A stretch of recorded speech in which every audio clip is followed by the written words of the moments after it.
최고위급 여성 장교 중 한 명인 엠마 클라크 대령이 갑작스럽게 은퇴를 선언했습니다. 더 충격적인 건 한국에 남겠다는 것이었죠. 34세 해병대 대령이 펜타곤 승진을 포기하고 한국의 작은 동네에서 새 인생을 시작하겠다니 경로한 아버지가 직접 한국으로 날아왔는데 과연 그곳에서 무슨 일이 벌어진 걸까요? 안녕하세요. 저는 엠마 클라크입니다. 올해 34살이고 주한미군 해병대에서 복무하고 있는 대령입니다. 미국에서 태어나 자라며 해병대 일생을 꿈꿔왔고 한국에 부임한 지 벌써 3년이 흘렀어요. 처음 한국에 왔을 때만 해도 이곳이 제 인생을 이렇게 바꿔놓을 줄은 몰랐죠. 미국 해병대에서 여성으로서는 최고위급 장교 중 한 명이라는 자부심으로 살아왔는데 한국에서의 생활은 제게 완전히 새로운 세상을 보여주었습니다. 미국에서는 모든 관계가 비즈니스처럼 느껴졌습니다. 명확하고 효율적이지만 어딘가 차가운 느낌이었죠. 하지만 한국은 달랐습니다. 처음 부대 근처 동네를 산책하던 날, 한 할머니가 갑자기 제게 호두과자를 건네주시며 웃어주시던 모습이 지금도 생생합니다.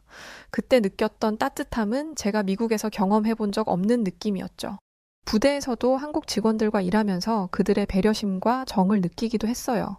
제가 감기에 걸렸을 때 김 상사가 직접 끓여온 생강차, 명절 때마다 나눠주시는 한과들, 제 생일을 챙겨주시는 마음들이 하나하나 쌓여갔죠. 미국에서는 개인의 사생활과 업무를 철저히 구분했는데 한국에서는 그 경계가 자연스럽게 허물어지면서 진짜 가족 같은 관계가 만들어졌습니다. 특히 동네 찻집 아주머니와의 만남은 제 인생의 전환점이었습니다. 처음엔 그냥 커피 한 잔 마시려고 들어간 곳이었는데 아주머니의 따뜻한 미소와 정성스러운 차 한 잔이 제 마음을 사로잡았죠. 아주머니는 제가 외국인이라고 해서 다르게 대하지 않으셨어요. 오히려 멀리서 온 딸처럼 챙겨주시며 한국 음식도 해주시고 한국어도 가르쳐 주셨습니다. 이런 일상들이 쌓이면서 저는 점점 한국이 제 진짜 집처럼 느껴지기 시작했습니다. 미국에서는 성공을 위해 치열하게 경쟁해야 했지만 한국에서는 함께 살아가는 공동체의 일원이 된 기분이었죠. 그러면서 자연스럽게 은퇴 후 한국에서 계속 살고 싶다는 생각이 들었습니다. 동료들에게 이런 마음을 털어놓자 모두들 놀라워했습니다. 엘리트 여성 장교가 경력을 포기하고 한국에 남겠다니 이해할 수 없다는 반응이었죠. 하지만 제 마음은 이미 결정되어 있었습니다. 한국에서 느낀 이 따뜻함과 정, 그리고 진정한 가족 같은 관계들을 포기할 수 없었거든요.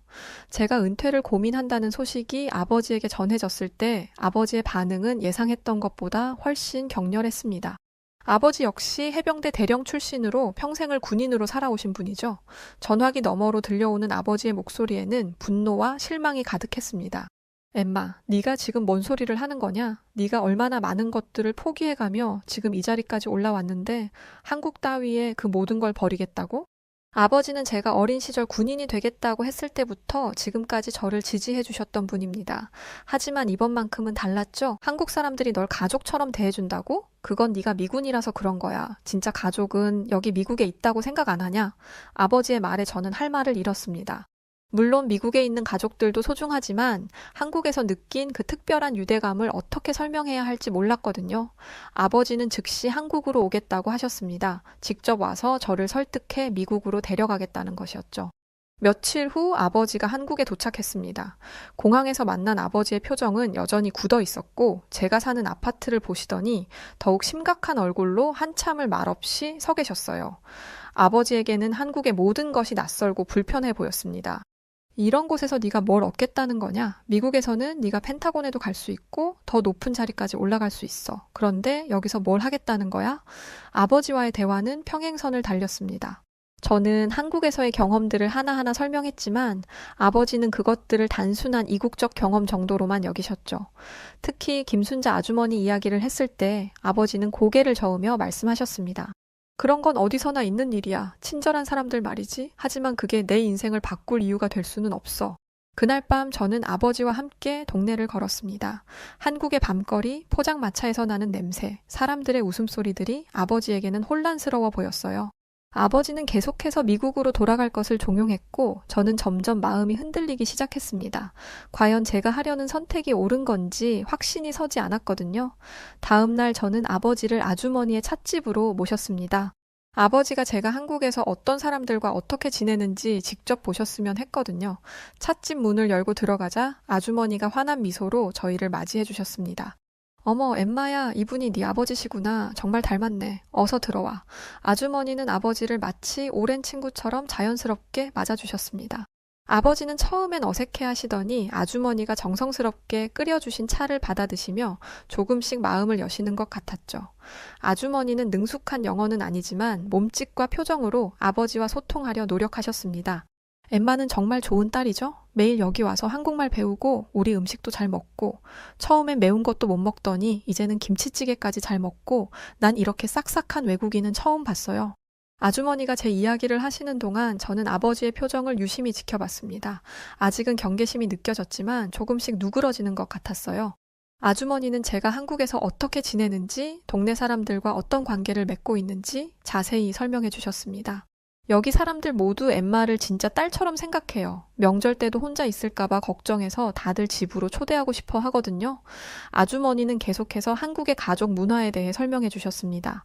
한국에서는 혈연 관계가 아니어도 마음으로 가족이 될 수 있다는 것, 나이가 많은 사람이 젊은 사람을 자식처럼 챙기는 것이 자연스럽다는 것들을 말이죠. 미국은 어떤지 모르겠지만 우리나라는 정이 많아요. 한번 정이 들면 가족보다 더 가족 같아져요. 그때 동네 할아버지 한 분이 찻집으로 들어오셨습니다.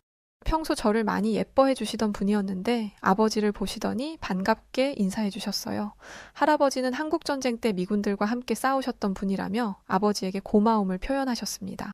미군 덕분에 우리나라가 있는 거예요. 엠마 같은 좋은 사람이 우리나라를 좋아해 주니 얼마나 고마운지 몰라요. 할아버지의 진심 어린 말씀에 아버지도 감동받으신 듯 했습니다. 그날 오후 저희는 아주머니의 안내로 동네 곳곳을 둘러봤습니다. 시장에서는 상인들이 저를 보고 반갑게 인사해 주셨고 공원에서는 동네 아이들이 달려와 안겨주었죠. 아버지는 이런 모습들을 보시며 조금씩 생각이 바뀌시는 것 같았습니다. 하지만 아버지의 마음이 완전히 바뀐 것은 아니었죠. 찻집에서 돌아온 후 아버지는 다시 저를 설득하기 시작하셨어요. 한국 사람들이 친절하다는 것은 인정하지만 그것만으로 인생을 바꿀 수는 없다는 것이었죠. 엠마, 저 사람들이 친절한 건 사실이야. 하지만 넌 여전히 외국인이고 언어도 완벽하지 않잖아. 나이가 들면 어떻게 될 것 같냐. 아버지의 우려도 일리가 있었습니다. 저 역시 한국어가 완벽하지 않았고 문화적 차이로 인한 어려움들도 있었거든요. 하지만 그런 것들이 제가 한국에서 느끼는 행복을 능가할 만큼 큰 문제는 아니었습니다. 아빠, 저는 여기서 진짜 저 자신을 찾은 것 같아요. 미국에서는 항상 경쟁해야 했고 완벽해야 한다는 압박감이 있었어요. 하지만 여기서는 그냥 저 자체로 받아들여져요. 아버지는 제 말을 이해하려고 노력하셨지만 여전히 확신이 서지 않으셨습니다. 평생을 군인으로 살아오시며 계급과 성과를 중시해오신 분에게 제 선택은 이해하기 어려운 것이었죠. 네가 지금까지 이룬 것들을 생각해봐. 여성으로서 해병대에서 대령까지 올라간 게 얼마나 어려운 일인지 너도 알잖아. 그걸 다 포기하고 여기서 뭘 하겠다는 거야? 저는 아버지께 한국에서의 계획을 말씀드렸습니다. 은퇴 후에는 한미 간의 문화 교류나 주한미군 가족들의 한국 적응을 도와주는 일을 하고 싶다고 말이죠. 하지만 아버지에게는 그런 일들이 제 능력에 비해 너무 작아 보이셨나 봅니다. 그런 일은 다른 사람도 할 수 있어. 하지만 네가 할 수 있는 일은 한정되어 있다고. 특히 군에서의 경험과 능력을 살릴 수 있는 곳은 미국뿐이야. 며칠간 이런 대화가 반복되면서 저희 사이의 갈등은 점점 깊어졌습니다. 아버지는 제가 일시적인 감정에 휩쓸려 잘못된 선택을 하려 한다고 생각하셨고 저는 아버지가 제 진심을 이해해주지 않으신다고 느꼈죠. 특히 아버지가 한국 문화를 단순히 이국적인 경험 정도로 치부하시는 것이 속상했습니다. 그러면서도 저는 아버지의 걱정과 사랑을 알고 있었기에 더욱 마음이 복잡했습니다. 군인으로서의 정체성과 개인으로서의 행복 사이에서 갈등하며 정말로 제가 옳은 선택을 하고 있는 건지 의문이 들기 시작했습니다. 결국 저는 공식적으로 은퇴 의사를 밝혔습니다. 주한미군 사령부에 은퇴 신청서를 제출하자 부대 전체가 발칵 뒤집혔어요. 최고위급 여성 장교의 갑작스러운 은퇴 선언은 단순히 부대 차원의 문제가 아니었죠. 며칠 후 펜타곤에서 전화가 왔습니다. 고위 간부들이 직접 저와 통화를 요청한 것이죠. 전화 너머 목소리는 당황스러워했습니다. 클라크 대령, 이게 정말 최종 결정입니까? 당신 같은 인재를 잃기에는 너무 아깝습니다. 저는 제 결정이 확고하다고 답했습니다. 하지만 그들의 반응은 예상보다 훨씬 격렬했어요. 여성 장교의 성공 사례로 여겨지던 제가 은퇴를 선언하자 이것이 다른 여성 군인들에게 미칠 영향을 우려하는 목소리들이 나왔습니다. 심지어 백악관 관계자까지 연락이 왔어요. 주한미군의 안정성과 한미동맹에 미칠 영향을 검토해야 한다는 것이었죠. 저라는 사람 하나의 은퇴 결정이 이렇게 큰 파장을 일으킬 줄은 몰랐습니다. 클라크 대령의 은퇴가 한국에서의 개인적 경험 때문이라면 우리는 그 부분을 심각하게 검토해야 합니다. 미국 군부 내에서는 제 결정을 이해하지 못하는 분위기였습니다. 한국에서 좋은 경험을 했다고 해서 평생의 커리어를 포기한다는 것이 말이 되지 않는다는 반응이었죠. 일부에서는 제가 정신적으로 문제가 있는 것은 아닌지 의심하기도 했습니다. 언론에서도 이 소식을 크게 다뤘어요. 미국 내 군사 전문지들은 제 은퇴를 두고 다양한 분석 기사를 내놓았습니다. 한국의 소프트 파워가 미군에게까지 영향을 미치고 있다는 분석부터 주한미군의 현지 적응 문제까지 다양한 관점에서 바라봤죠. 아버지는 이런 상황을 보시며 더욱 답답해 하셨습니다. 딸의 결정이 이렇게 큰 논란이 되는 것을 보시니 더욱 제가 잘못된 선택을 하고 있다고 확신하게 되신 것 같았어요. 봐라, 엠마. 네 결정이 얼마나 많은 사람들을 당황하게 만들고 있는지. 이게 정말 옳은 일이라고 생각하냐? 하지만 저는 오히려 확신이 더 강해졌습니다. 이렇게 많은 사람들이 놀라는 이유는 제가 하려는 선택이 그만큼 특별하고 의미 있는 일이기 때문이라고 생각했거든요. 한국에서 느낀 진정한 행복과 소속감을 포기할 수는 없었습니다. 제 은퇴 소식이 알려지자 찻집 아주머니를 비롯해 동네 분들이 모두 걱정해 주셨습니다. 특히 아주머니는 제가 아버지 때문에 힘들어하는 것을 보시고 뭔가 도움이 되고 싶어 하셨어요. 그래서 아주머니가 제안하셨습니다. 동네 사람들과 함께 작은 모임을 가져서 아버지께 한국 사람들의 마음을 보여드리자고 말이죠. 주말 저녁 아주머니의 찻집에는 평소 저를 아껴주시던 동네 분들이 모여주셨습니다. 할아버지, 할머니들부터 젊은 부부, 심지어 아이들까지 와서 작은 잔치 분위기가 났어요. 아버지는 처음엔 어색해하셨지만 사람들의 진심 어린 환대에 조금씩 마음을 여시는 것 같았습니다.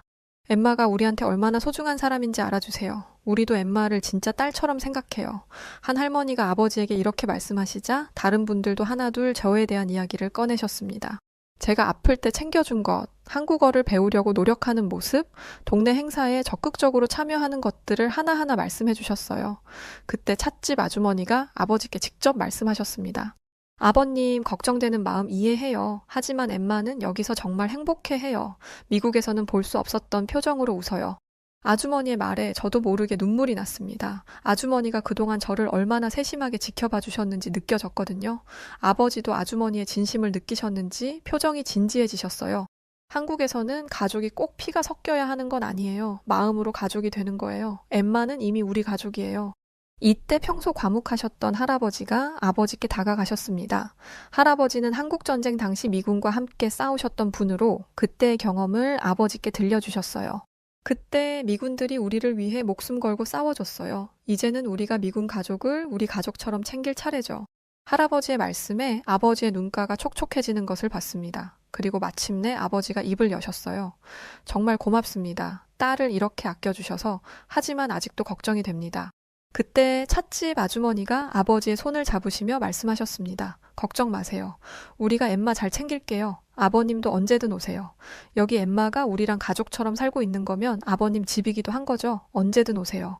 그 순간 아버지의 눈에서 눈물이 흘러내렸습니다. 평생을 강인한 군인으로 살아오신 아버지가 한국 사람들의 따뜻함 앞에서 마음의 문을 여신 순간이었어요. 아버지가 눈물을 흘리신 그날 이후 모든 것이 바뀌었습니다. 아버지는 김순자 아주머니와 동네 분들의 진심을 느끼시고 한국의 가족 문화가 얼마나 특별한지 이해하기 시작하셨어요. 다음 날부터 아버지는 저와 함께 동네 곳곳을 다니며 한국 사람들과 소통하려고 노력하셨습니다. 미국에서는 이런 경험을 해본 적이 없어. 상점 주인이 손님을 이렇게 챙겨주다니. 아버지가 가장 놀라워하신 건 한국의 나이 문화였습니다. 저보다 나이가 많은 분들이 아버지를 형님처럼 대해주시고 아버지도 자연스럽게 그 관계 속에 녹아드시는 모습을 봤어요. 특히 할아버지들과 함께 장기를 두시면서 말없이도 통하는 무언가가 있다는 걸 느끼셨나 봅니다. 나이가 들수록 외로워지기 마련인데 여기서는 혼자라는 느낌이 들지 않는구나. 아버지는 한국의 효문화에 대해서도 깊은 인상을 받으셨어요. 젊은 사람들이 나이 드신 분들을 자연스럽게 존경하고 챙기는 모습, 그리고 그것이 억지가 아니라 진심에서 우러나오는 것을 보시고 감동받으셨죠. 찻집 아주머니는 아버지께 한국 음식을 하나씩 가르쳐 드렸습니다. 김치찌개 끓이는 법부터 시작해서 간단한 반찬 만드는 법까지 정성스럽게 알려주셨어요. 아버지는 평생 요리와는 거리가 먼 삶을 살아오셨는데 아주머니와 함께 음식을 만들면서 새로운 즐거움을 발견하신 것 같았습니다. 이렇게 정성스럽게 음식을 만드는 문화가 사람들의 마음을 따뜻하게 만드는구나.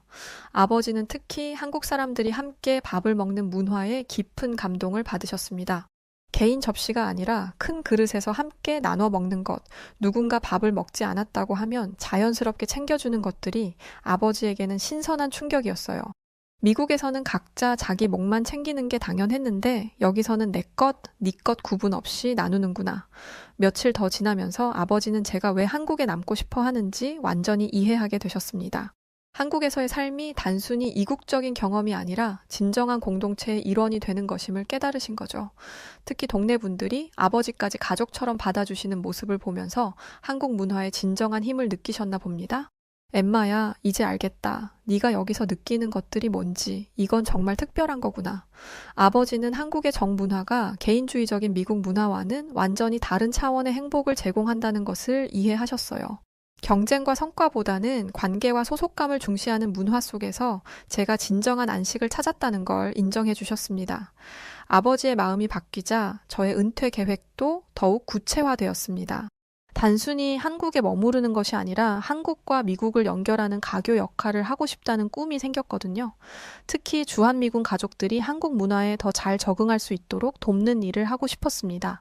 제가 경험한 것처럼 많은 미군 가족들이 한국에서 언어와 문화의 벽 때문에 어려움을 겪고 있었어요.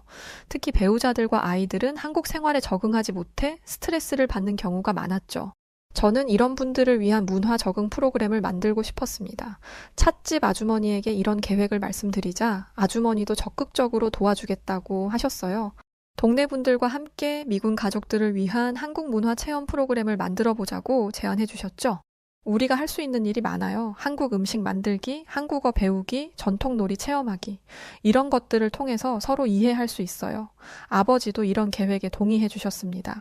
오히려 제가 군에서 쌓은 경험과 리더십을 이런 의미 있는 일에 사용하는 것이 더 가치 있다고 말씀해 주셨어요. 네가 단순히 개인의 행복만 추구하는 게 아니라 더 큰 목적을 가지고 있다는 걸 이제 알겠어. 이런 일이야말로 진정한 봉사정신이지. 저는 주한미군 사령부에 제안서를 제출했습니다. 은퇴 후에도 민간 자문위원으로 활동하면서 미군 가족들의 한국 적응을 돕는 프로그램을 운영하겠다는 내용이었어요. 처음엔 의아해하던 상관들도 제 계획을 듣고 나서는 긍정적인 반응을 보였습니다.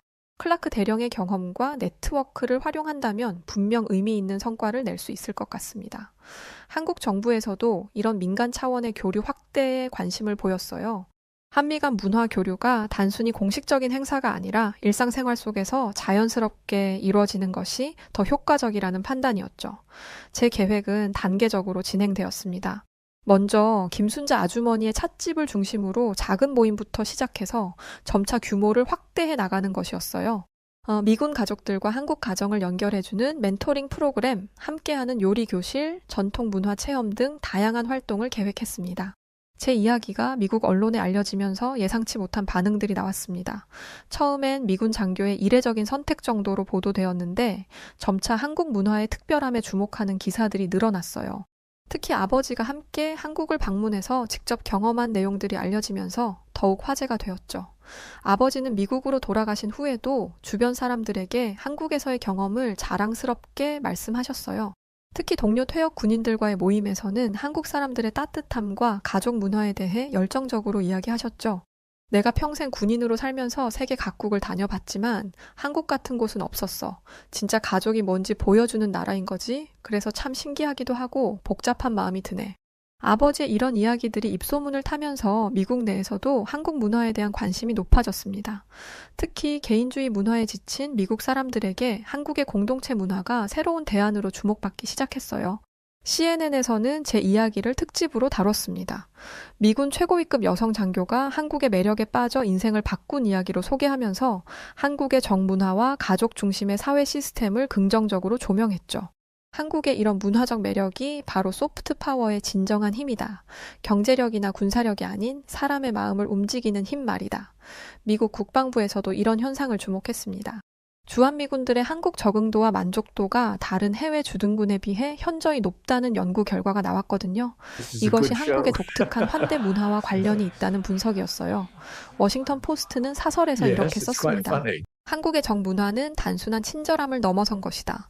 이는 공동체 구성원을 진정한 가족처럼 받아들이는 문화적 DNA로 이것이야말로 21세기 글로벌 시대에 가장 필요한 가치일지도 모른다. 심지어 하버드 대학교에서는 한국의 가족 문화와 공동체 정신을 연구하는 프로젝트를 시작했어요. 서구 사회의 개인주의 문화가 가져온 문제점들의 대안으로 한국 문화를 분석하겠다는 것이었죠.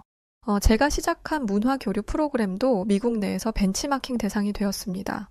다른 해외 주둔 미군 기지에서도 비슷한 프로그램을 도입하려는 움직임이 나타났어요. 한국에서의 성공 사례를 다른 지역에도 적용해보자는 것이었습니다. 6개월 후 저는 공식적으로 해병대에서 은퇴했습니다. 은퇴식에는 아버지도 참석해 주셨고 정말 감사하게도 찻집 아주머니를 비롯한 동네 분들도 함께 해주셨어요. 그동안 저를 아껴주신 한국 분들과 미군 동료들이 한자리에 모여 축하해주는 모습을 보니 정말 감동적이었습니다. 아버지는 은퇴식에서 짧은 축사를 해주셨어요. 딸 엠마가 선택한 길을 처음엔 이해할 수 없었습니다. 하지만 한국에 와서 직접 경험해보니 이곳 사람들의 따뜻함과 진정성을 느낄 수 있었어요. 엠마가 여기서 진정한 행복을 찾았다면 그것으로 충분합니다. 찻집 아주머니도 눈물을 글썽이시며 말씀하셨어요. 엠마가 우리 가족이 되어줘서 고마워요. 앞으로도 계속 우리 곁에 있어줄 거라 더욱 고맙죠. 저희도 엠마 덕에 외롭지 않고 꽉 찬 하루를 보낼 수 있거든요. 은퇴 이후 저는 단순한 휴식이 아닌 제 삶의 새로운 사명을 찾았습니다. 군 복무 중 오랫동안 머물렀던 한국이라는 나라, 그곳에서 받은 따뜻한 환대와 사람들의 진심 어린 마음을 다시 떠올리며 내가 받은 이 따뜻함을 어떻게 되돌려줄 수 있을까라는 질문을 스스로에게 던지기 시작했죠. 그렇게 저는 본격적으로 한미 문화 교류 프로그램을 시작하게 되었습니다. 처음 시작은 아주머니의 작은 찻집이었습니다. 제가 현역 시절 종종 들르던 소박하지만 늘 따뜻한 온기가 감돌던 그 공간은 이제 새로운 의미를 갖게 되었습니다. 찻집은 어느새 미군 가족들과 한국 주민들이 자연스럽게 어울리는 소통의 장으로 변모했습니다. 서로의 언어는 달랐지만 따뜻한 차 한 잔, 미소, 그리고 진심은 언어의 장벽을 뛰어넘기에 충분했습니다. 매주 열리는 요리 교실은 이 프로그램의 핵심이자 자랑거리였습니다. 한국 아주머니들과 미군 가족의 아내들이 한자리에 모여 각자의 음식을 소개하고 함께 요리하며 단순한 요리 수업을 넘어 삶의 이야기를 나누는 귀한 시간이 되었습니다. 김치찌개에 감탄하는 미군 아내의 눈빛, 처음으로 애플파이를 굽는 한국 아주머니의 호기심 어린 손길, 그런 모습들 하나하나가 아직도 눈에 선합니다. 어느 순간 우리는 국적이나 언어보다 사람 대 사람의 관계에 더 집중하게 되었죠. 한국어 교실 역시 예상을 뛰어넘는 호응을 얻었습니다. 단지 문법과 단어를 배우는 것이 아니라 그 안에 담긴 문화와 마음가짐까지 전하고 싶었기에 저는 커리큘럼에 특별히 예절과 공감이라는 키워드를 담았습니다. 안녕하세요라는 한마디에도 담긴 한국인의 존중과 따뜻함을 미군 가족들이 배우며 어느새 그들 스스로도 달라졌음을 느낄 수 있었습니다. 아이들은 더 놀라운 변화의 주역이었습니다.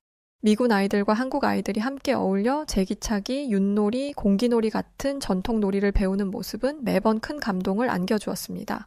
언어가 달라도 놀이는 통했습니다. 처음엔 쭈뼛거리던 아이들이 어느새 손을 맞잡고 깔깔 웃으며 뛰노는 모습은 그 어떤 외교보다 강력한 평화의 언어였죠. 그러나 그 중에서도 제가 가장 자랑스럽게 여기는 프로그램은 가족 연결 프로그램입니다. 이 프로그램은 미군 가족과 한국 가족을 1대1로 연결하여 서로의 일상과 문화를 직접 체험할 수 있게 만든 것이었습니다. 추석이 되면 미군 가족들이 한국 가정에 초대되어 송편을 빚고 전통 음식을 함께 만들었습니다. 반대로 미국의 추수감사절이 다가오면 한국 가족들이 미군 가족의 집에 초대받아 칠면조 요리를 함께 준비하고 서로의 감사함을 나누었습니다. 그런 시간들을 보내며 우리는 깨달았습니다.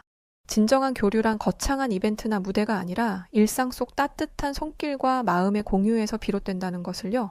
서로 다른 문화와 언어를 가진 사람들 사이에도 진심이 닿으면 가족이 될 수 있다는 것을 몸소 느꼈습니다. 이제 1년이라는 시간이 흘렀습니다. 저는 스스로에게 묻습니다. 이 길이 맞았을까? 그리고 저는 단호하게 깊은 확신을 담아 대답합니다. 그렇다고. 한국에서의 이 새로운 삶은 제게 군인으로서는 결코 경험할 수 없었던 인생의 깊은 만족과 의미를 안겨주었습니다. 매일매일이 배움이었고 감동이었으며 새로운 희망이었습니다. 놀라운 변화는 저에게만 일어난 것이 아니었습니다. 제 아버지도 달라지셨습니다. 처음엔 제 결정을 걱정하시던 분이었지만 이제는 정기적으로 한국을 방문하십니다. 아주머니께서 찻집 옆방 하나를 아버지를 위해 따로 마련해 주셨고 아버지는 그곳을 제2의 집이라 부르며 누구보다 한국 생활을 즐기고 계십니다. 동네 할아버지들과 장기를 두시며 유쾌한 시간을 보내고 아주머니들과 함께 김장에 참여하며 새로운 즐거움을 발견하셨습니다. 어느 날 아버지께서 제게 이렇게 말씀하셨습니다. 엠마야, 네가 한국에서 찾은 게 뭔지 이제 완전히 알겠어. 이건 정말 특별한 거야. 한국이 아니었다면, 네가 이걸 몰랐다면 우리 가족은 평생 느껴보지 못했을 감정들이지. 그 말씀을 들으며 저는 울컥했습니다. 단순히 새로운 삶을 산 것이 아니라 아버지와 저, 그리고 우리가 만난 수많은 사람들의 마음을 변화시킨 삶이었으니까요. 저는 이 이야기가 더 많은 사람들에게 닿기를 바랍니다. 한국이라는 나라의 진정한 매력을 단지 기술 선진국이나 경제 강국이라는 틀로만 보지 않기를 바랍니다. 이 나라는 사람의 마음을 울리는 따뜻함과 다름을 자연스럽게 포용하는 깊이를 지닌 곳입니다. 겉으로 드러나는 문화나 언어의 차이를 넘어서 사람과 사람 사이의 진심을 가장 먼저 바라보는 그 시선이야말로 한국이 가진 가장 큰 힘이라고 생각해요. 낯선 이에게 먼저 손을 내밀고 언어가 서툰 외국인의 말에도 끝까지 귀 기울여주는 마음, 그 따뜻한 배려가 한국이라는 나라의 진정한 본질이라고 저는 믿습니다. 서로 다른 배경, 다른 언어, 다른 삶을 살아온 사람들이 마치 오래전부터 알고 지냈던 이웃처럼 또는 피를 나눈 가족처럼 서로를 받아들이는 모습은 저에게 늘 깊은 울림을 주었습니다. 한국은 그렇게 다름을 차별이 아닌 이해와 연결의 기회로 바꾸는 특별한 능력을 지녔습니다. 그 누구도 혼자 두지 않으려는 마음, 공동체 속에서 함께 살아가는 것을 소중히 여기는 정신, 그리고 그 모든 것 위에 자리한 정이라는 말로 표현되는 정서적 유대감, 이것이 바로 한국이 단순한 나라, 그 이상으로 제 마음을 사로잡은 이유입니다. 그렇기에 저는 이 특별한 가치를 지키고 싶었습니다. 단순히 좋아해서가 아니라 그것이야말로 지금의 세상에서 우리가 가장 잃고 있는 것이자 다시 회복해야 할 가장 귀한 가치라고 느꼈기 때문입니다. 저의 인생 방향을 바꾸면서까지 이 땅에 남기로 결심한 것도 결국은 바로 그 마음, 그 사람들, 그 정 때문이었습니다. 그래서 오늘도 저는 이 작은 찻집에서 사람들을 만납니다. 차 한 잔 사이로 오가는 미소 속에 서로 다른 두 세계가 천천히 하나가 되어가는 기적을 마주합니다. 그리고 속으로 다짐합니다. 내가 받은 이 따뜻함을 이제는 내가 전하는 사람이 되자. 한국에서의 삶은 제게 그 어떤 군 경력보다도 값진 선물이 되었습니다. 이 이야기가 누군가에게는 용기가 되고 또 누군가에게는 위로가 되었으면 좋겠습니다. 그리고 언젠가 여러분도 이곳에서 따뜻한 정을 마주하시기를 진심으로 바랍니다. 정말 충격적인 일이 벌어졌습니다. 세계 최강이라 자부하던 미국 국방부 소속 분석관이 한국에 다녀온 뒤 본국 회의석상에서 입을 닫아버린 겁니다. 수십 년간 한국은 아직 멀었다고 말하던 그가 돌연 태도를 바꾸고 미국이 따라가야 할 모델로 한국을 지목했다는 충격적인 발언이 전해졌죠. 심지어 그가 남긴 보고서 한 문장은 국방 내부를 뒤흔들며 유출 금지 조치까지 내려졌다고 합니다. 대체 그는 한국에서 무엇을 보고 돌아간 걸까요? 저는 제이슨 벨라미입니다. 미국 국방부에서 20년 넘게 방위산업 기술 분석가로 일해왔죠.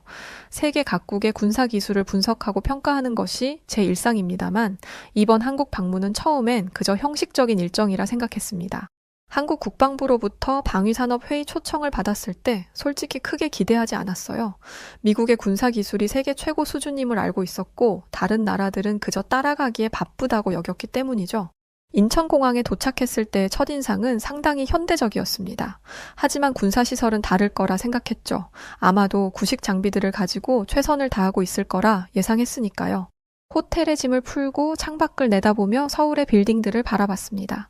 분명 발전한 도시지만 군사기술만큼은 우리 미국을 따라올 수 없을 거라 확신했어요. 다음 날 아침 국방부 관계자 김민호 씨가 저를 맞이했습니다.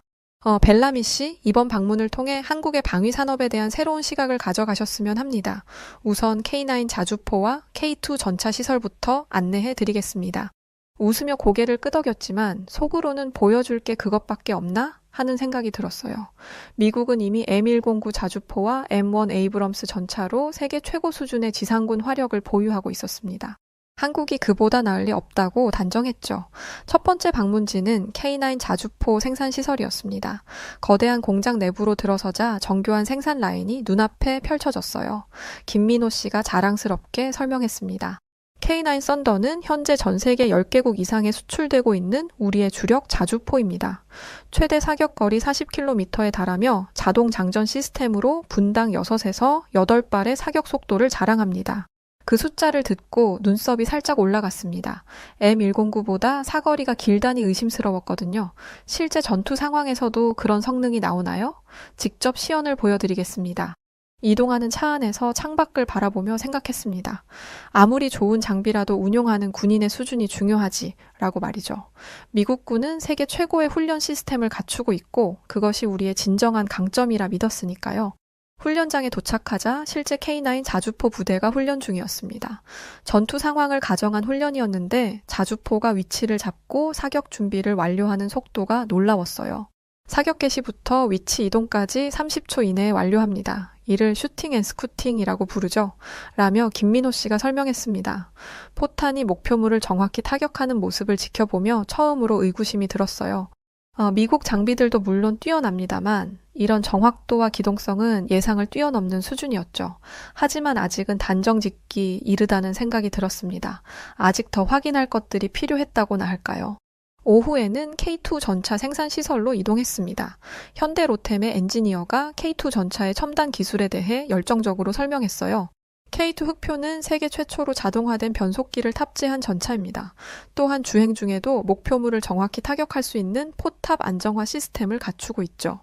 이 말을 듣는 순간 전문가로서의 호기심이 피어올랐습니다. 이건 단순한 과장이 아니라 기술적 진보였어요. 그래도 여전히 한국의 군사 기술이 미국 수준에 도달했다고 인정하긴 어려웠습니다. 더 많은 증거가 필요했죠.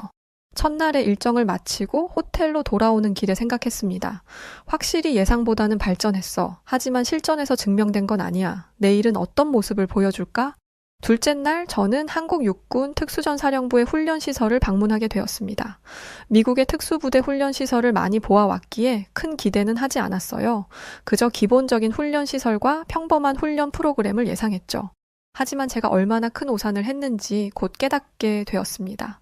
특전사 훈련장에 도착하자 훈련 중인 부대원들이 눈에 들어왔어요. 그들은 완전 군장을 하고 높은 산을 오르내리고 있었습니다. 가이드를 맡은 박대위가 설명했습니다. 이것은 일상적인 체력 단련의 일부입니다. 하루에 최소 20km 이상을 완전 군장 상태로 행군합니다. 장비 무게는 얼마나 되나요? 약 40kg 정도입니다. 실전에서는 더 무거울 수도 있고요. 미국 특수부대도 비슷한 훈련을 하지만 이곳의 훈련은 더 가혹해 보였습니다. 산악 지형이 주는 추가적인 난이도가 있었죠. 한국의 지형적 특성을 최대한 활용한 훈련 방식이 인상적이었어요. 다음으로 우리는 근접 전투 훈련장으로 이동했습니다. 부대원들이 실탄을 사용하여 건물 진입 훈련을 하고 있었어요. 움직임이 빠르고 정확했습니다. 저도 미국 특수부대의 유사 훈련을 많이 봐왔지만 이들의 팀워크와 정확성은 최상급이었죠. 이 부대원들은 하루에 몇 시간 훈련하나요? 공식적으로는 12시간이지만 대부분 16시간 이상 훈련합니다. 자발적으로 추가 훈련을 하는 경우가 많습니다. 이는 놀라운 일이었습니다. 미국에서도 특수부대 훈련은 강도 높지만 대부분 계획된 시간 내에서 이루어지죠. 그런데 여기서는 군인들이 자발적으로 더 많은 시간을 훈련에 투자한다니요. 점심 식사 시간이 되었지만 훈련 중인 부대원들은 빠르게 전투 식량을 먹고 곧바로 다시 훈련에 복귀했습니다. 그들의 표정에서는 피로보다는 강한 집중력과 의지가 느껴졌어요. 걱정스러운 마음에 물었습니다. 이렇게 훈련하면 부상 위험도 크지 않나요? 물론 위험은 있습니다. 하지만 우리는 언제든 전쟁이 일어날 수 있는 분단 국가에 살고 있습니다. 그래서 훈련도 실전처럼 해야 한다고 생각합니다. 오후에는 특수임무 시뮬레이션 훈련을 참관했습니다. 부대원들이 주어진 시나리오에 따라 적진에 침투하여 표적을 제거하고 귀환하는 임무였어요. 놀랍게도 그들은 거의 소리를 내지 않고 움직였습니다. 손짓과 눈빛만으로 의사소통하며 완벽하게 임무를 수행했죠. 훈련이 끝난 후 부대장인 김중령과 대화할 기회가 있었습니다. 벨라미 씨, 어떻게 생각하십니까? 우리 부대원들의 훈련 모습이요? 정말 인상적입니다. 특히 팀워크와 의사소통 방식이 뛰어나네요. 미국 특수부대와 비교해도 손색이 없습니다. 감사합니다만 아직 배울 점이 많습니다. 그래도 우리는 항상 최고를 목표로 훈련하고 있습니다. 그날 저녁 호텔로 돌아와 생각에 잠겼습니다. 제가 본 한국군의 훈련 방식은 놀라울 정도로 체계적이고 효율적이었어요. 미국은 첨단 장비와 광범위한 경험으로 강점을 가지고 있지만 한국군은 그들만의 독특한 강점을 갖고 있었습니다. 집단적 훈련 문화, 엄격한 규율, 그리고 끝없는 반복 훈련이 그것이죠. 그 모든 걸 보며 문득 이런 생각이 들기 시작했습니다. 한국군의 강점은 단순히 장비나 기술이 아니라 그것을 운용하는 사람들의 정신과 훈련에 있구나.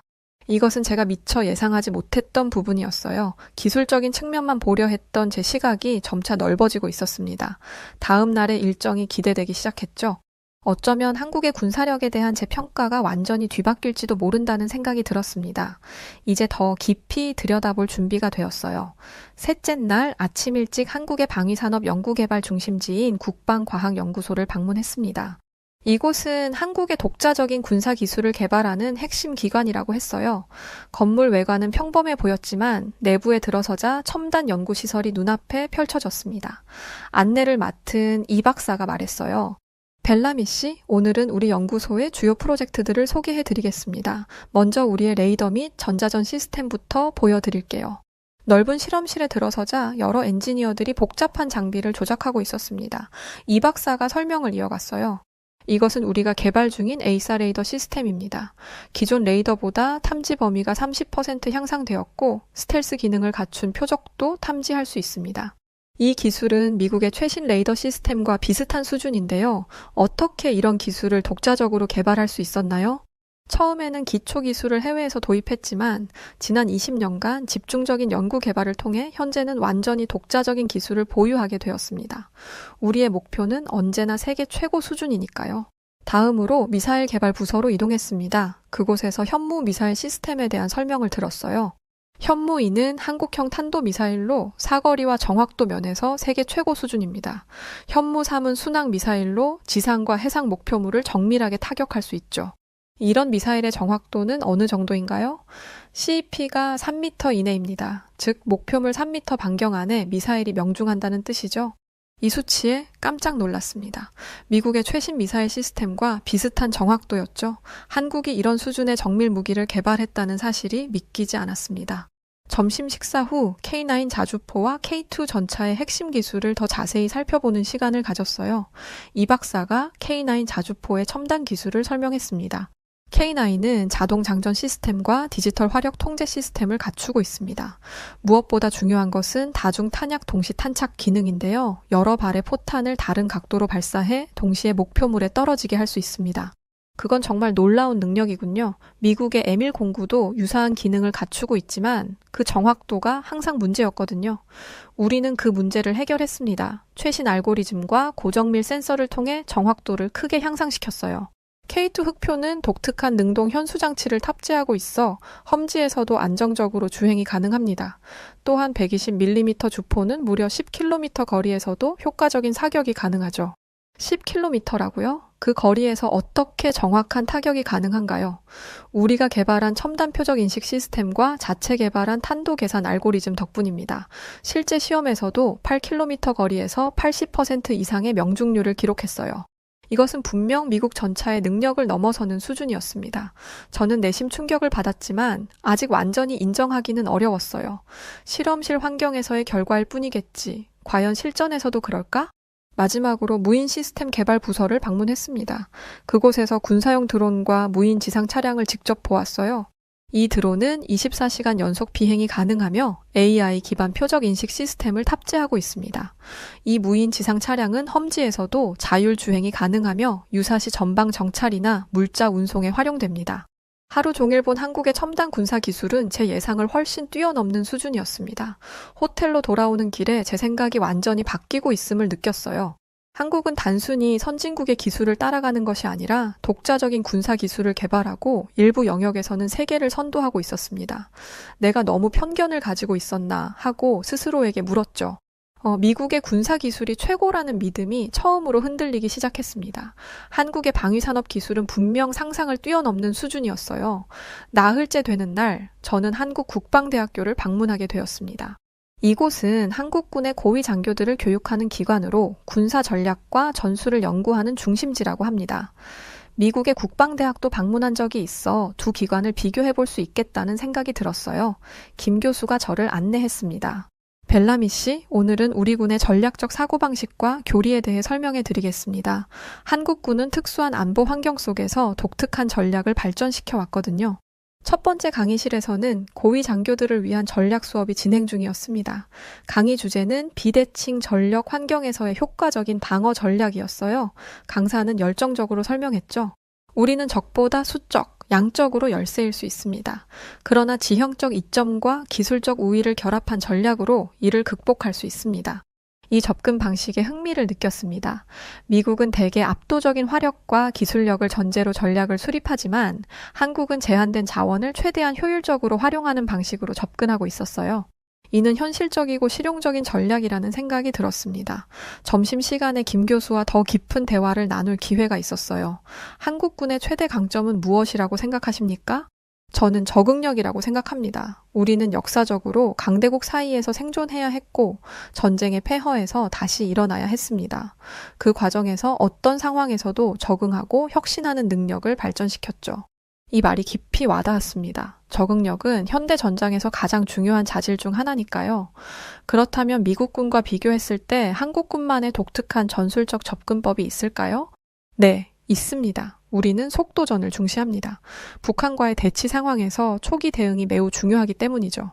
그래서 모든 부대는 최단 시간 내에 전투 준비를 완료하고 대응할 수 있도록 훈련받습니다. 미국군은 세계 각지에서 작전을 수행하기 위한 투사력에 초점을 맞추지만 우리는 국토 방위에 집중하기 때문에 다른 접근법을 취하고 있어요. 오후에는 군사 시뮬레이션 센터를 방문했습니다. 이곳에서는 최신 컴퓨터 시뮬레이션을 통해 다양한 전투 상황을 분석하고 최적의 대응 전략을 연구하고 있었어요. 한 연구원이 설명했습니다.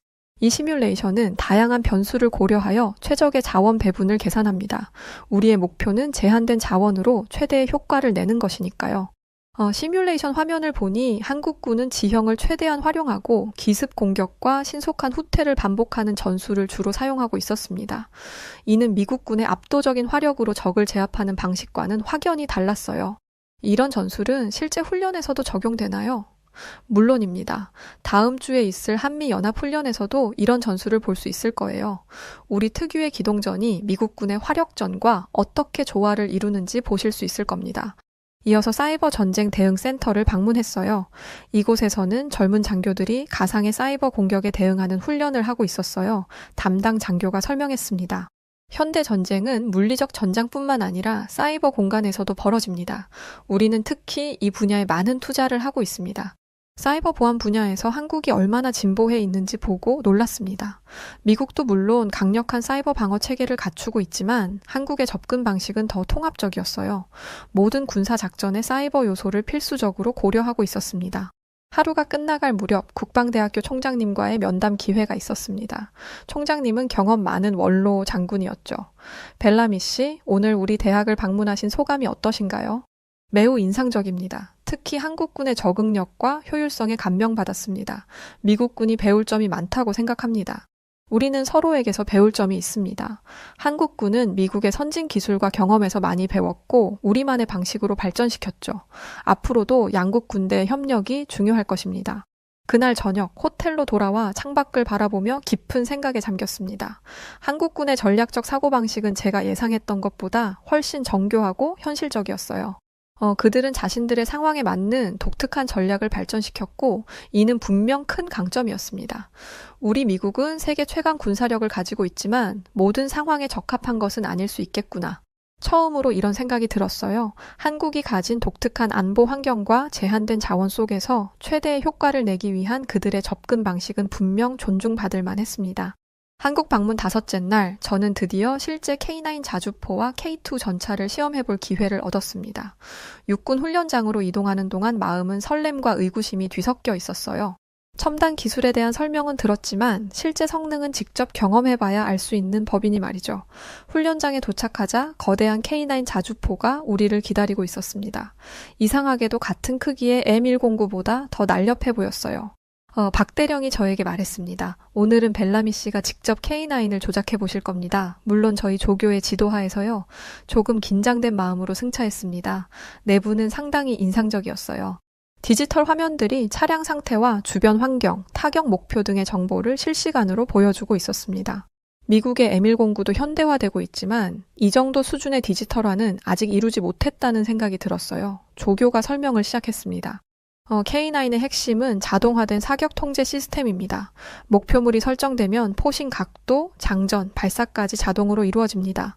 또한 GPS와 관성 항법 장치를 통해 차량의 위치를 정확히 파악하고 이를 사격 계산에 반영합니다. 그렇다면 정확도가 상당히 높겠네요. 네, 40km 거리에서도 50m 이내의 오차 범위를 유지합니다. 더 가까운 거리에서는 오차가 더 줄어들죠. 이건 정말 놀라운 정확도였습니다. 더구나 자주포라는 점을 감안하면 말이죠. 조교의 지도에 따라 간단한 조작을 시작했어요. 터치스크린으로 목표물을 지정하고 발사 명령을 내리는 과정은 놀라울 정도로 직관적이었죠. 마침내 시험 발사를 할 시간이 되었습니다. 안전거리를 유지한 채 K9이 목표물을 향해 포탄을 발사했어요. 굉음과 함께 포탄이 날아갔고 몇 초 후 목표물이 정확히 타격되는 모습을 확인할 수 있었습니다. 이어서 연속 발사 모드로 전환하자 놀랍게도 분당 6발의 속도로 정확하게 목표물을 타격했죠. 이건 정말 놀라운 성능입니다. 미국의 M109도 현대화 프로그램을 거쳤지만 이 정도의 속도와 정확성은 아직 확보하지 못했어요. 이것이 한국 방위산업의 자랑인 K9 썬더입니다. 현재 전 세계 10개국 이상에 수출되고 있죠. 그 사실에 고개를 끄덕였습니다. 한국의 방위산업이 세계 시장에서 인정받고 있다는 것은 이미 알고 있었지만 직접 그 성능을 확인하니 왜 그런지 이해가 되었어요. 점심 식사 후에는 K2 흑표 전차를 시험할 차례였습니다. 검은 도장의 웅장한 전차가 우리 앞에 있었어요. 외형만으로도 미국의 M1 에이브럼스와는 다른 첨단 느낌이 물씬 풍겼습니다. 전차 내부로 들어가자 놀라움은 더 커졌죠. 운전석, 포수석, 전차장석 모두 최신 디지털 장비로 가득했어요. 특히 눈에 띈 것은 360도 상황 인식 시스템이었습니다. 전차 외부의 상황이 내부 화면에 완벽하게 재현되고 있었어요. K2 전차 조교가 설명했습니다. K2의 가장 큰 특징은 자동화된 표적 추적 및 사격 시스템입니다. 일단 표적이 감지되면 AI 기반 시스템이 자동으로 추적하고 최적의 발사 시점을 계산합니다. 물론 최종 발사 결정은 인간이 하지만요. 이어서 K2의 또 다른 특징인 능동 현수 장치에 대한 설명이 이어졌습니다. 이 시스템은 지형에 따라 전차의 높이와 기울기를 실시간으로 조절합니다. 덕분에 험지에서도 안정적인 주행과 정확한 사격이 가능합니다. 시연을 위해 험지 코스를 달리게 되었습니다. 놀랍게도 K2는 울퉁불퉁한 지형에서도 부드럽게 움직였고 주행 중에도 포탑은 안정적으로 목표물을 조준할 수 있었어요. 이것은 미국의 M1 에이브럼스가 가진 약점 중 하나를 완벽하게 해결한 기술이었습니다. 이 능동 현수 장치는 정말 인상적입니다. 제가 말했어요. 미국도 유사한 시스템을 개발 중이지만 아직 실전 배치까지는 시간이 필요한 상황이죠. 가장 놀라운 순간은 K2의 주포 시험 발사였어요. 8km 거리의 목표물을 향해 발사했는데 놀랍게도 정확히 명중했어요. 더구나 이것이 주행 중 사격이었다는 점이 더욱 인상적이었습니다. 이 정도 정확도라면 실제 전투에서 큰 우위를 점할 수 있겠군요. 감탄하며 말했습니다. 네, 우리는 정확도와 화력, 생존성 모두를 최고 수준으로 끌어올리는 것을 목표로 개발했습니다. 특히 한반도의 산악 지형에서 최대한의 성능을 발휘할 수 있도록이요. 하루 종일 K9 자주포와 K2 전차를 경험하면서 제 마음속에 있던 의구심은 완전히 사라졌습니다. 이들은 단순히 좋은 무기 체계가 아니라 일부 영역에서는 미국의 장비를 뛰어넘는 최고 수준의 무기 체계였어요. 특히 디지털화와 자동화 측면에서 한국이 더 앞서 있다는 사실을 인정할 수밖에 없었습니다. 호텔로 돌아오는 길에 생각했죠. 내가 한국의 군사 기술을 너무 과소평가했구나. 그들은 단순히 따라가는 것이 아니라 이미 일부 분야에서는 선도하고 있었어. 그때부터 저의 시각은 완전히 바뀌기 시작했습니다. 6째 날, 저는 한국의 방위산업체들이 밀집해 있는 창원과 대전 지역을 방문했어요. 이곳은 한국 방위산업의 심장부라 할 수 있는 곳이죠. 현대 로템, 한화 디펜스 등 주요 방위산업체의 생산시설을 둘러볼 예정이었습니다. 국방부 산업협력과의 정 과장이 안내를 맡았고 아주 친절하고 자세히 설명을 해주기 시작했죠. 벨라미 씨, 오늘은 우리 방위산업의 생산 시스템과 연구개발 과정을 보여드리겠습니다. 먼저 현대로템의 K2 전차 생산 라인부터 방문하겠습니다. 현대로템 공장에 들어서자 광활한 생산시설이 눈앞에 펼쳐졌습니다. 여러 단계의 조립 라인에서 K2 전차가 만들어지고 있었어요. 특히 인상적이었던 것은 높은 자동화 수준이었습니다. 로봇팔이 정확하게 부품을 조립하고 최첨단 검사 장비가 품질을 확인하고 있었죠. 공장장인 김 부장이 설명했습니다. 우리 공장은 스마트 팩토리 시스템을 도입했습니다. 모든 생산 과정이 디지털화되어 있고 AI가 최적의 생산 일정과 품질 관리를 담당합니다. 덕분에 생산 효율이 30% 향상되었죠. 미국의 방위산업체들도 스마트 팩토리를 추진하고 있지만 이 정도 수준의 통합은 아직 이루지 못했습니다. 어떻게 이렇게 빠르게 구축할 수 있었나요? 한국은 민간 제조업에서 이미 스마트 팩토리를 성공적으로 구축한 경험이 있습니다. 삼성, 현대 등의 생산 시스템을 방위산업에 적용한 거죠. 또한 우리는 새로운 시스템을 도입하는 데 있어 의사결정이 빠른 편입니다. 이것이 바로 한국 방위산업의 강점 중 하나라는 생각이 들었습니다. 민간 기술을 군사 분야에 신속하게 적용하는 능력, 그리고 빠른 의사결정 구조였어요. 다음으로 한화디펜스의 K9 자주포 생산시설을 방문했습니다. 이곳에서도 비슷한 수준의 자동화된 생산 시스템을 볼 수 있었어요. 더 놀라웠던 것은 연구개발센터였습니다. 수많은 엔지니어들이 가상현실 VR과 증강현실 AR 기술을 활용해 새로운 설계를 테스트하고 있었죠. 연구소장인 박 박사가 제게 보여주며 설명을 하기 시작했습니다. 저희는 디지털 트윈 기술을 활용하여 실제 제작 전에 모든 가능한 시나리오를 테스트합니다. 이를 통해 개발 시간과 비용을 대폭 줄일 수 있었습니다. 디지털 트윈이요? 그것은 미국 국방부에서도 최근에야 도입하기 시작한 기술인데요. 네, 우리는 3년 전부터 본격적으로 활용하기 시작했습니다. 덕분에 K9 자주포의 업그레이드 주기가 이전의 5년에서 2년으로 단축되었죠. 이것이 한국 방위산업의 또 다른 강점이었습니다. 최신 기술을 신속하게 도입하고 이를 통해 무기체계의 발전 속도를 높이는 것이었어요. 오후에는 한국의 방위산업 생태계에 대해 더 깊이 알아보는 시간을 가졌어요. 대기업뿐만 아니라 중소기업들도 특화된 기술을 바탕으로 방위산업에 참여하고 있었죠. 특히 소프트웨어와 센서 기술 분야에서 혁신적인 중소기업들이 많았습니다. 우리는 대기업과 중소기업의 협력을 매우 중요하게 생각합니다. 대기업은 시스템 통합과 대량 생산을 담당하고 중소기업은 특화된 기술 영역에서 혁신을 이끕니다. 이런 생태계가 한국 방위산업의 경쟁력을 높이는 원동력이죠. 이것은 미국과는 다른 접근 방식이었습니다. 미국의 방위산업은 대형 계약자들이 주도하는 경향이 강한데 한국은 더 다양한 기업들이 참여하는 생태계를 구축하고 있었어요. 마지막으로 방문한 곳은 국방과학연구소의 위기대응센터였습니다. 이곳은 새로운 위협이 등장했을 때 신속하게 대응 기술을 개발하는 곳이었어요. 실제 사례로 북한의 드론 침투에 대응한 사례를 들려주며 센터장이 직접 설명을 해주니 이해하기가 쉬웠습니다. 우리는 빠른 실패, 빠른 성공 원칙으로 운영됩니다. 새로운 위협이 감지되면 즉시 다양한 해결책을 테스트하고 가장 효과적인 방법을 빠르게 현장에 적용합니다. 우리는 6개월 만에 대드론 방어 시스템을 개발하여 전방 부대에 배치했습니다. 미국이나 다른 나라였다면 아마 몇 년이 걸렸을 겁니다. 이런 빠른 대응력은 분명 한국 방위산업의 큰 강점이었습니다. 위협과 가까이 있는 만큼 신속한 대응이 필수적이었고 그들은 그것을 시스템화하는 데 성공한 것 같았어요. 하루 종일의 방문을 마치고 저는 한국 방위산업의 핵심 비결을 이해하게 되었습니다. 고도화된 생산 시스템, 빠른 기술 도입, 대기업과 중소기업의 효과적인 협력, 그리고 위기에 신속하게 대응하는 능력이었죠. 호텔로 돌아오는 길에 생각했습니다. 한국의 방위산업은 단순히 좋은 무기를 만드는 것을 넘어 효율적인 시스템을 구축하고 빠르게 진화하는 능력을 갖추고 있구나. 이것이 그들이 세계 방위산업 시장에서 빠르게 성장하는 비결이겠지. 일주일째 되는 날, 저는 한국 육군 전방부대를 방문할 기회를 얻었습니다. 비무장지대 DMZ와 가까운 이 부대는 실제 전투 상황에 가장 가까운 환경에서 임무를 수행하고 있었죠. 미국의 전문가로서 저는 실제 현장에서 한국군의 정신력과 훈련 수준을 직접 확인하고 싶었습니다. 새벽 5시, 아직 어둠이 채 가시기도 전에 부대에 도착했죠. 놀랍게도 병사들은 이미 완전 군장을 갖추고 아침 체력 단련을 하고 있었어요. 영하의 날씨에도 불구하고 그들은 10km 행군을 마치고 돌아오는 중이었습니다. 이들은 매일 이렇게 훈련하나요? 네, 이것은 일상적인 루틴입니다. 우리는 언제든 전투가 발생할 수 있는 상황에 있기 때문에 항상 최고의 준비 상태를 유지해야 합니다. 아침 식사 시간, 식당에서 병사들과 함께 식사를 하며 대화를 나눌 기회가 있었습니다. 한 병사에게 물었어요. 군 생활이 힘들지 않나요?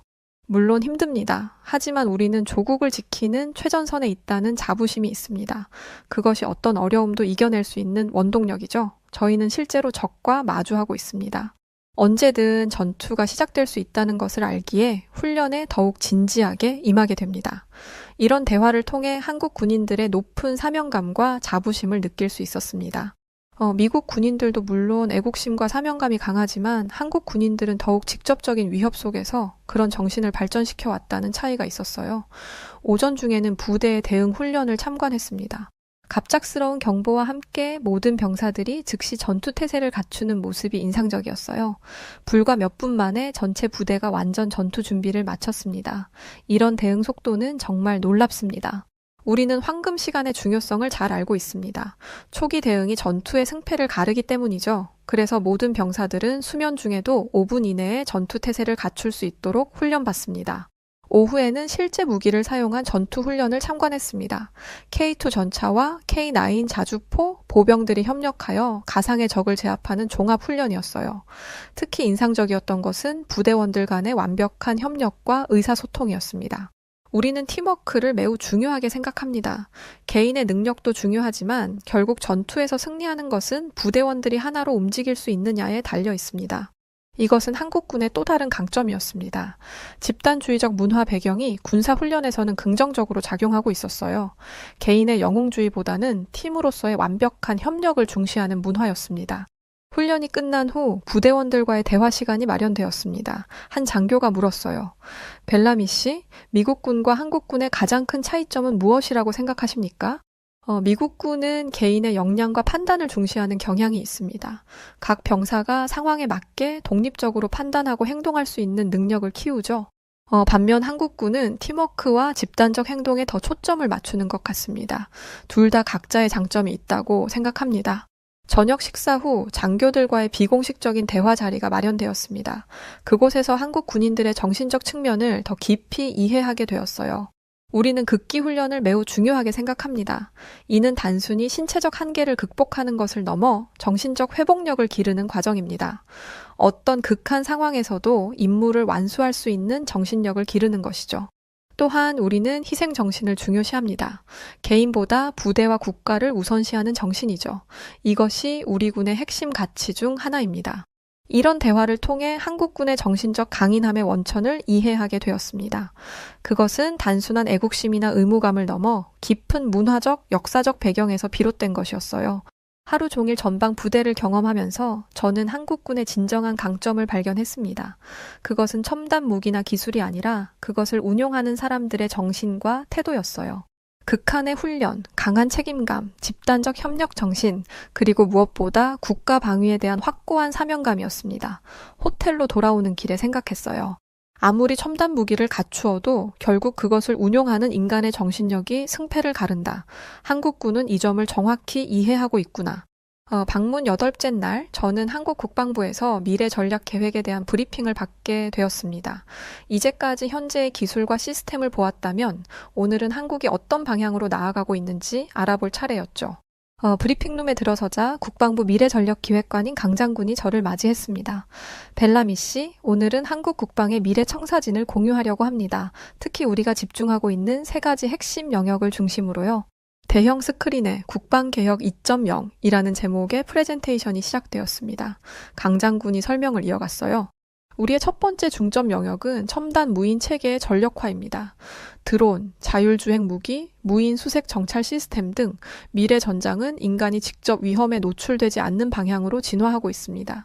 한국은 이 분야에서 독자적인 기술 개발과 전력화를 가속화하고 있습니다. 단순한 수입이 아니라 우리 스스로 설계하고 운영할 수 있는 체계를 만들고 있죠. 저는 슬라이드에 나타난 다수의 무인 전투 플랫폼 시제품들을 바라보며 생각보다 훨씬 앞서 있는 개발 수준의 놀라움을 감추지 못했습니다. 이어 강 장군은 2번째 주제로 넘어갔습니다. 2번째는 사이버 우주 안보 능력 강화입니다. 기존의 지상전, 해상전, 공중전 외에 이제는 사이버와 우주 공간이 새로운 전장이 되었습니다. 한국은 이에 맞춰 우주 감시 정찰 체계를 구축하고 있으며 사이버 방어 능력을 획기적으로 향상시키고 있습니다. 그는 북한의 사이버 공격 시도와 주변국의 위성 정찰 활동 사례들을 언급하며 한국이 단순한 대응을 넘어 공세적 사이버 능력까지 준비하고 있음을 강조했죠. 미국조차 몇몇 민감한 분야에서 한국의 사이버 기술력과 협력 가능성을 검토하고 있다는 말이 떠올랐습니다. 그리고 마지막으로 우리가 가장 중요하게 여기는 건 전략적 유연성과 통합 전력 운용 능력입니다. 한국은 언제, 어디서, 어떤 형태의 위협이 발생하든 대응할 수 있는 다차원 전장 통합 능력을 추구하고 있습니다. 지휘체계, 감시체계, 무기체계가 실시간으로 연결되고 통합되어 움직이는 전장, 그것이 우리의 목표입니다. 저는 그 순간 깨달았습니다. 한국은 단순히 기술력만으로 강한 나라가 아니었습니다. 철저한 위기인식과 끊임없는 혁신, 그리고 그것을 가능하게 만드는 통합적 사고방식, 그것이 한국 국방의 진짜 힘이었어요. 브리핑이 끝난 후 저는 강 장군에게 말했습니다. 오늘 저는 작은 나라의 큰 그림을 본 것 같습니다. 미국도 이제 한국의 전략을 더 주의 깊게 바라봐야 할 때입니다. 우린 늘 준비되어 있어야 하니까요. 그게 우리 방식입니다. 그렇게 저는 한국의 방위산업 그리고 군사 전략의 일부를 본 결과만으로도 한국을 과소평가할 수 없다고 판단을 했습니다. 아니, 오히려 그들의 끊임없는 혁신과 실전적 감각, 그리고 무엇보다 조국을 지키려는 정신력 앞에서 미국조차 배워야 할 점이 많다고 느꼈죠.